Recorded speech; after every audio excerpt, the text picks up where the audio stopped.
मेरे प्यारे देशवासियों, नमस्कार। मन की बात में एक बार फिर आपसे जुड़कर मुझे बेहद खुशी हो रही है। देश के अलग-अलग हिस्सों में हमारे देश के लोग देश हित में, समाज में हित में ऐसी अद्भुत चीजें कर रहे हैं और जब उनके विषय में सुनते हैं तो हमें एक नई प्रेरणा मिलती है। आज कार्यक्रम की शुरुआत मैं एथलेटिक्स में देश की ऐसी ही उपलब्धि से करूंगा। कुछ दिन पहले ही झारखंड के रांची में national senior athletics federation competition हुआ। इसमें करीब 800 एथलीट्स ने हिस्सा लिया। देश भर से आए थे। इस दौरान 4 अलग-अलग इवेंट में 4 नेशनल रिकॉर्ड टूटे। गुरिंदरवीर सिंह, विशाल टीके, तेजस्विनी शंकर, देव मीणा और कुलदीप कुमार, इन साथियों ने अलग-अलग कैटेगरी में नए रिकॉर्ड बनाए।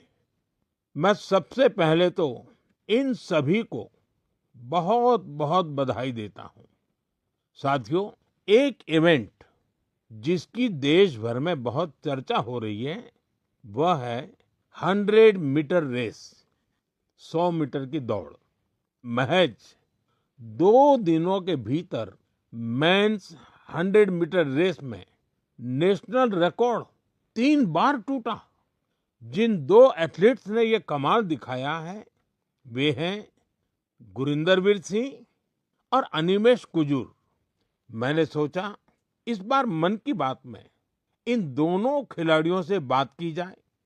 अनिमेष जी नमस्कार, गुरिंदरवीर आपको भी नमस्कार, सत श्री अकाल। नमस्कार सर। नमस्कार। नमस्कार सर। अच्छा भैया, आपने तो बहुत बड़ा अचीवमेंट किया है। आपकी जोड़ी ने भी बड़ा कमाल किया है। हमने संगीत में तो जुगलबंदी देखी थी, लेकिन चुनौती में भी जुगलबंदी होती है कि एक बार एक चुनौती दे, फिर दूसरा उस चुनौती को उठा ले, फिर तीसरी बार कर ले। बड़ा इंटरेस्टिंग विषय रहा है आपका। मैं चाहता हूं कि मन की बात के श्रोताओं को पता चले कि आप लोग के विषय में उनको जानकारी हो, आपने जो पराक्रम किया है उसका पता चले। नमस्ते सर, मेरा नाम अनिमेष कुजूर है। मैं 200 मीटर और 4x100 मीटर का नेशनल रिकॉर्ड होल्डर हूँ एंड मैं छत्तीसगढ़ से बिलोंग करता हूँ सर। एंड अभी मैं उड़ीसा से खेलता हूँ। मैं लास्ट ईयर एशियन मेडल और वर्ल्ड यूनिवर्सिटी गेम्स मेडल लेके आया एंड मैं एथलेटिक्स 2021 से चालू किया जब मैं स्कूल से पास आउट हुआ। मैं सैनिक स्कूल अंबिकापुर से पास आउट हूँ एंड मैं पहले फुटबॉल खेला करता था एंड मेरे पेरेंट्स कोविड के समय मुझे थोड़ी बहुत छूट देते थे कि तू जाके बाहर दौड़ ले या खेल ले। तो जब कोविड खत्म होने लगा तो मेरे फुटबॉल के जो फ्रेंड्स थे उन्होंने मुझे बोला कि स्टेट मीट होने वाला है, जाके तू पार्टिसिपेट कर। एंड मैं पार्टिसिपेट किया एंड मुझे पता नहीं था कि वहाँ से नेशनल का सिलेक्शन है एंड मैं वहाँ से नेशनल का सिलेक्ट हुआ एंड आज मैं इंडिया को रिप्रेजेंट कर रहा हूँ इंटरनेशनली। और गुरिंदरवीर जी का क्या है? नमस्ते सर, मेरा नाम गुरिंदरवीर है और मैं इंडियन नेवी में पैटी ऑफिसर हूँ और मैं इंडिया का सबसे तेज स्प्रिंटर हूँ। अभी मैंने 100 मीटर में 10.09 का नेशनल रिकॉर्ड बनाया है और मैं पहला इंडियन हूँ जो 10.1 के बैरियर के नीचे भागा है। और मैं कोशिश कर रहा हूँ मैं ट्रैक और वर्दी में भी अपने देश की सेवा करूँ। मेरे फादर और मेरे ग्रैंडफादर दोनों स्पोर्ट्स करते थे।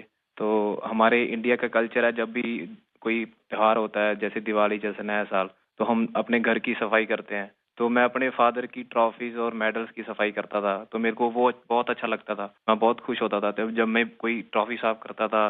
तो मैं पूछता था अभी ये ट्रॉफी कहाँ जीती, ये मेडल कहाँ जीता, ये फोटो कब किया है। तो फिर मेरे को वो अपनी कहानी सुनाते थे भी मैं यहाँ खेलने गया, मैंने ये नेशनल मेडल जीता, ये मैंने अपनी टीम को इतना जिताया। तो फिर मैं भी उनको बोलता था भी मैं भी कोई स्पोर्ट्स करनी है। वो रनिंग करने जाते थे मॉर्निंग में, तो मैं उनको बोलने लगा भी मेरे को भी लेके जाया करो आप अपने साथ। तो मेरे को लेके जाने लगे, जो उन्होंने अपनी गेम स्पोर्ट्स में सीखा था तो मेरे को सिखाने लगे। तो मेरा इंटरेस्ट बनने लगा। मैंने यूसेन बोल्ट का वर्ल्ड रिकॉर्ड टूटता हुआ देखा। तो एक स्टोरी है ऐसे फनी, मैं अभी टीवी देख रहा था तो मम्मी ने मेरी ने टीवी बंद कर दिया, कही भी अभी बेटा पढ़ने का टाइम हो गया, आप पढ़ो। तो मैं कभी ठीक आप मेरे को टीवी नहीं देखने देते, एक दिन ऐसा आएगा आप मेरे को टीवी में ढूंढोगे भी, देखो वो गुरिंदर दौड़ रहा है। तो मेरे को भी खुशी होती है जब मेरी माँ मेरे को टीवी पे दौड़ता हुआ देखती है। वाह वाह वाह! बड़ी शानदार बात है भी आपकी तो। हाँ जी, मिडिल क्लास फैमिली है सर। फिर मेरे फादर वो भी वॉलीबॉल खेलते थे। घर की प्रॉब्लम्स की वजह से उन्होंने अपनी स्पोर्ट्स छोड़ दी। उनका जो सपना पूरा करने वाला रह गया, तो उन्होंने मेरे अंदर वो सपना देखा भी मेरा बेटा वो सपना पूरा करेगा। तो मैं उनसे बातें करता था, फिर सुनता था मिल्खा सिंह इतनी मेहनत करते थे। मैं उनको बोलता था मैं भी एक दिन आपका सपना पूरा करूंगा। तो बोलते सपना पूरा ऐसे नहीं होता, उसके लिए बहुत हार्ड वर्क करना पड़ता है, मेहनत करनी पड़ती है।